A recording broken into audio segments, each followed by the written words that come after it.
Hi friends, how are you guys doing? Mrs. D and I miss you guys so much.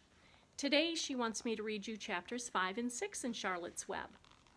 Chapter 5 is called Charlotte. The night seemed long. Wilbur's stomach was empty and his mind was full. And when your stomach is empty and your mind is full, it's always hard to sleep. A dozen times during the night, Wilbur woke and stared into the blackness, listening to the sounds and trying to figure out what time it was. A barn is never perfectly quiet. Even at midnight, there is usually something stirring. The first time he woke, he heard Templeton gnawing a hole in the grain bin. Templeton's teeth scraped loudly against the wood and made quite a racket. That crazy rat, thought Wilbur. Why does he have to stay up all night, grinding his clashers and destroying people's property? Why can't he go to sleep like any decent animal? The second time Wilbur woke, he heard the goose turning on her nest and chuckling to herself. "What time is it?" whispered Wilbur to the goose. "Probably about 11:30, said the goose. "Why aren't you asleep, Wilbur?" "Too many things on my mind," said Wilbur. "Well," said the goose, "that's not my trouble. I have nothing at all on my mind, but I've too many things under my behind. Have you ever tried to sleep while sitting on 8 eggs? "No," replied Wilbur. "I suppose it is uncomfortable. How long does it take a goose egg to hatch?" Approximately 30 days, all told," answered the goose, "but I cheat a little. On warm afternoons, I pull a little straw over the eggs and go out for a walk." Wilbur yawned and went back to sleep. In his dreams, he heard again the voice saying, "I'll be a friend to you. Go to sleep. You'll see me in the morning." About half an hour before dawn, Wilbur woke and listened. The barn was still dark. The sheep lay motionless. Even the goose was quiet. Overhead, on the main floor, nothing stirred. The cows were resting. The horses dozed. Templeton had quit work and gone off somewhere on an errand. The only sound was a slight scraping noise from the rooftop, where the weather vane swung back and forth. Wilbur loved the barn when it was like this, calm and quiet, waiting for light. Day is almost here, he thought. Through a small window, a faint gleam appeared. One by one, the stars went out. Wilbur could see the goose a few feet away. She sat with head tucked under a wing. Then he could see the sheep and the lambs. The sky lightened. "Oh, beautiful day! It is here at last. Today I shall find my friend." Wilbur looked everywhere. He searched his pen thoroughly. He examined the window ledge, stared up at the ceiling, but he saw nothing new. Finally, he decided he would have to speak up.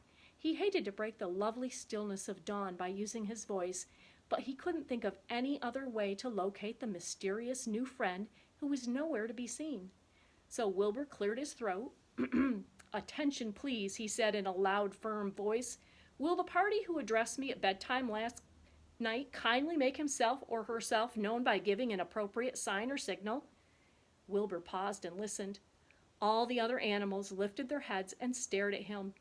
Wilbur blushed, but he was determined to get in touch with his unknown friend. "Attention, please," he said. "I will repeat the message. Will the party who addressed me at bedtime last night kindly speak up? Please tell me where you are if you are my friend." The sheep looked at each other in disgust. "Stop your nonsense, Wilbur," said the oldest sheep. "If you have a new friend here, you are probably disturbing his rest. And the quickest way to spoil a friendship is to wake somebody up in the morning before he is ready. How can you be sure your friend is an early riser?" "I beg everyone's pardon," whispered Wilbur. "I didn't mean to be objectionable." He lay down meekly in the manure facing the door. He didn't know it, but his friend was very near, and the old sheep was right. The friend was still asleep. Soon Lurvy appeared with slops for breakfast. Wilbur rushed out, ate everything in a hurry, and licked the trough. The sheep moved off down the lane. The gander waddled along behind them, pulling grass. And then, just as Wilbur was settling down for his morning nap, he heard again the thin voice that had addressed him the night before. "Salutations," said the voice. Wilbur jumped to his feet. "What?" he cried. "What are they? And where are you?" screamed Wilbur. "Salutations," repeated the voice. Please tell me where you are, and what are salutations?" Salutations are greetings, said the voice. When I say salutations, it is my fancy way of saying hello or good morning. Actually, it's a silly expression, and I am surprised that I used it at all. As for my whereabouts, that's easy. Look up here in the corner of the doorway. Here I am. Look, I'm waving. At last, Wilbur saw the creature that had spoken to him in such a kindly way. Stretched across the upper part of the doorway was a big spider web, and hanging from the top of the web, head down, was a large gray spider. Here's the picture.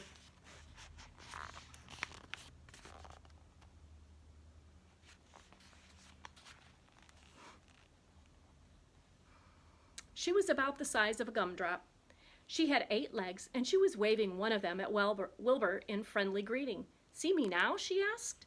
Oh, yes, indeed, said Wilbur. Yes, indeed. How are you? Good morning. Salutations. Very pleased to meet you. What is your name, please? May I have your name? My name, said the spider, is Charlotte. Charlotte what? Asked Wilbur eagerly. Charlotte A. Cavatica. But just call me Charlotte. I think you're beautiful, said Wilbur. Well, I am pretty, replied Charlotte. There's no denying that. Almost all spiders are rather nice looking. I'm not as flashy as some, but I'll do. I wish I could see you, Wilbur, as clearly as you can see me. Why can't you? Asked the pig. I'm right here. Yes, but I'm nearsighted, replied Charlotte. I've always been dreadfully nearsighted. It's good in some ways, not so good in others. Watch me wrap up this fly. A fly that had been crawling along Wilbur's trough had flown up and blundered into the lower part of Charlotte's web, and was tangled in the sticky threads. The fly was beating its wings furiously, trying to break loose and free itself. First, said Charlotte, I dive at him. She plunged head first towards the fly. As she dropped, a tiny silken thread unwound from her rear end. Next, I wrap him up. She grabbed the fly, threw a few jets of silk around it, and rolled it over and over, wrapping it so that it couldn't move. Wilbur watched in horror. He could hardly believe what he was seeing, and although he detested flies, he was sorry for this one. There, said Charlotte. Now I knock him out so he'll be more comfortable. She bit the fly. He can't feel a thing now, she remarked. He'll make a perfect breakfast for me. And here's a picture of Charlotte and the fly. You mean you eat flies? Gasped Wilbur. Certainly, flies, bugs, grasshoppers, choice beetles, moths, butterflies, tasty cockroaches, gnats, midges, daddy longlegs, centipedes, mosquito crickets, anything that is careless enough to get caught in my web. I have to live, don't I? Why, yes, of course, said Wilbur. Do they taste good? Delicious, of course. I don't really eat them. I drink them. Drink their blood. I love blood, said Charlotte, and her pleasant, thin voice grew thinner and more pleasant. Don't say that, groaned Wilbur. Please don't say things like that. Why not? It's true. I have to say what is true.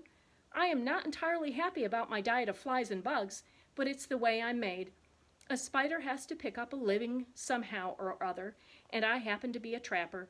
I just naturally build a web and trap flies and other insects. My mother was a trapper before me. Her mother was a trapper before her. All our family have been trappers. Way back for thousands and thousands of years, we spiders have been laying for flies and bugs. It's a miserable inheritance, said Wilbur gloomily. He was sad because his new friend was so bloodthirsty. Yes, it is, agreed Charlotte, but I can't help it. I don't know how the first spider in the early days of the world happened to think up this fancy idea of spinning a web, but she did, and it was clever of her too. And since then, all of us spiders have had to work the same trick. It's not a bad pitch on the whole. It's cruel, replied Wilbur, who did not intend to be argued out of this position. Well, you can't talk, said Charlotte. You have your meals brought to you in a pail. Nobody feeds me. I have to get my own living. I live by my wits. I have to be sharp and clever, lest I go hungry. I have to think things out, catch what I can, take what comes. And it just so happens, my friend, that what comes is flies, insects, and bugs. And furthermore, said Charlotte, shaking one of her legs, do you realize that if I didn't catch bugs and eat them, bugs would increase and multiply and get so numerous that they destroy the earth, wipe out everything? Really? Said Wilbur. I wouldn't want that to happen. Perhaps your web is a good thing after all." The goose had been listening to this conversation and chuckling to herself. There are a lot of things Wilbur doesn't know about life, she thought. He's really a very innocent little pig. He doesn't even know what's going to happen to him around Christmas time. He has no idea that Mr. Zuckerman and Lurvy are plotting to kill him. And the goose raised herself a bit and poked her eggs a little further until under her, so that they would receive the full heat from her warm body and soft feathers. Charlotte stood quietly over the fly, preparing to eat it. Wilbur lay down and closed his eyes. He was tired from the wakeful night and from the excitement of meeting someone for the first time. A breeze brought him the smell of clover, the sweet-smelling world beyond his fence. Well, he thought, I've got a new friend all right, but what a gamble friendship is. Charlotte is fierce, brutal, scheming, bloodthirsty, everything I don't like. How can I learn to like her, even though she is pretty and, of course, clever? Wilbur was merely suffering the doubts and fears that often go with finding a new friend. In good time, he was to discover that he was mistaken about Charlotte. Underneath her rather bold and cruel exterior, she had a kind heart and was to prove loyal and true to the very end. Chapter 6, Summer Days. The early summer days on a farm are the happiest and fairest days of the year. Lilacs bloom and make the air sweet and then fade. Apple blossoms come with the lilacs, and the bees visit among the apple trees.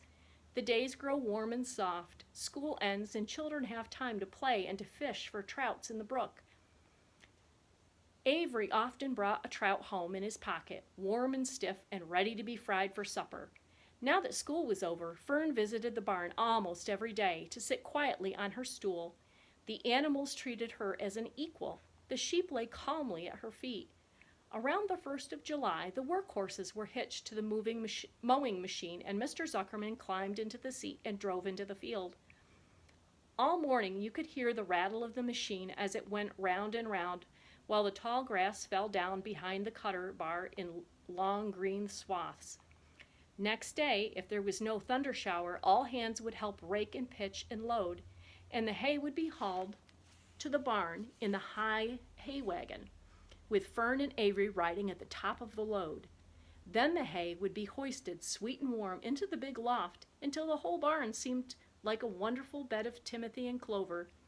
It was fine to jump in and perfect to hide in, and sometimes Avery would find a little grass snake in the hay and would add it to other things in his pocket. Early summer days are a jubilee time for birds. In the fields, around the house, in the barn, in the woods, in the swamp, everywhere love and songs and nests and eggs. From the edge of the woods, the white-throated sparrow, which must come all the way from Boston, calls, "Oh, Peabody, Peabody, Peabody." On an apple bough, the phoebe teeters and wags its tail and says, "Phoebe, Phoebe." The song sparrow, who knows how brief and lovely life is, says, "Sweet, sweet, sweet interlude, sweet, sweet, sweet interlude." If you enter the barn, the swallows swoop down from their nests and scold. "Cheeky, cheeky," they say. In early summer, there are plenty of things for a child to eat and drink and suck and chew. Dandelion stems are full of milk. Clover heads are loaded with nectar. The Frigidaire, which is a refrigerator, is full of ice-cold drinks. Everywhere you look is life, even the little ball of spit on the weed stalk. If you poke it apart, has a green worm inside it. And on the underside of the leaf of the potato vine are the bright orange eggs of the potato bug. It was on a day in early summer that the goose eggs hatched. This was an important event in the barn cellar. Fern was there sitting on her stool when it happened. Except for the goose herself, Charlotte was the first to know that the goslings had at last arrived. The goose knew a day in advance that they were coming. She could hear their weak voices calling from inside the egg. She knew that they were in desperately cramped position inside the shell and were most anxious to break through and get out. So she sat quite still and talked less than usual. When the first gosling poked its gray-green head through the goose's feathers and looked around, Charlotte spied it and made the announcement. "I am sure," she said, "that every one of us here will be gratified to learn that after 4 weeks of unremitting effort and patience on the part of our friend the goose, she now has something to show for it. The goslings have arrived. May I offer my sincere congratulations." "Thank you, thank you, thank you," said the goose, nodding and bowing shamelessly. "Thank you," said the gander. "Congratulations," shouted Wilbur. "How many goslings are there? I can only see one." "There are 7, said the goose. "Fine," said Charlotte. "7 is a lucky number." "Luck had nothing to do with this," said the goose. "It was good management and hard work." At this point, Templeton showed his nose from a hiding place under Wilbur's trough. He glanced at Fern, then crept cautiously toward the goose, keeping close to the wall. Everyone watched him, for he was not well liked and not trusted. "Look," he began in his sharp voice, "you say you have 7 goslings. There were 8 eggs. What happened to the other egg? Why didn't it hatch?" "It's a dud, I guess," said the goose. "What are you going to do with it?" continued Templeton, his little round beady eyes fixed on the goose. "You can have it," replied the goose. "Roll it away and add it to that nasty collection of yours." Templeton had a habit of picking up unusual objects around the farm and storing them in his home. He saved everything. Certainly, said the gander. "You may have the egg, but I'll tell you one thing, Templeton. If I ever catch you poking your ugly nose around our goslings, I'll give you the worst pounding a rat ever took." And the gander opened his strong wings and beat the air with them to show his power. He was strong and brave, but the truth is, both goose and gander were worried about Templeton, and with good reason. The rat had no morals, no conscience, no scruples, no consideration, no decency, no milk of rodent kindness, no compunctions, no higher feeling, no friendliness, no anything. He would kill a gosling if he could get away with it. The goose knew that. Everybody knew it. With her broad bill, the goose pushed the unhatched egg out of the nest, and the entire company watched in disgust while the rat rolled it away. Even Wilbur, who could eat almost anything, was appalled. "Imagine wanting a junky old rotten egg," he muttered. "A rat is a rat," said Charlotte. She laughed a tinkling little laugh. "But, my friends, if that ancient egg ever breaks, this barn will be untenable." "What's that mean?" asked Wilbur. "It means nobody will be able to live here on account of the smell. A rotten egg is a regular stink bomb." "I won't break it," snarled Templeton. "I know what I'm doing. I handle stuff like this all the time." He disappeared in his tunnel, pushing the goose egg in front of him. He pushed and nudged till he succeeded in rolling it to his lair under the trough. That afternoon, when the wind had died down and the barnyard was quiet and warm, the gray goose led her 7 goslings off the nest and out into the world. Mr. Zuckerman spied them when he came with Wilbur's supper. "Well, hello there," he said, smiling all over. "Let's see. 1, 2, 3, 4, 5, 6, 7. 7 baby geese. Now, isn't that lovely?" That's the end of chapter 6. Your journal this time is going to be, Wilbur thinks Charlotte is cruel and mean. What do you think? So the way you would answer that is, I think Charlotte is mean, and then you would do first, next, last, as you can see. Or you could write, I don't think Charlotte is mean, first, and you would give a reason, next, last, and then as you can see. See you next time. Bye-bye.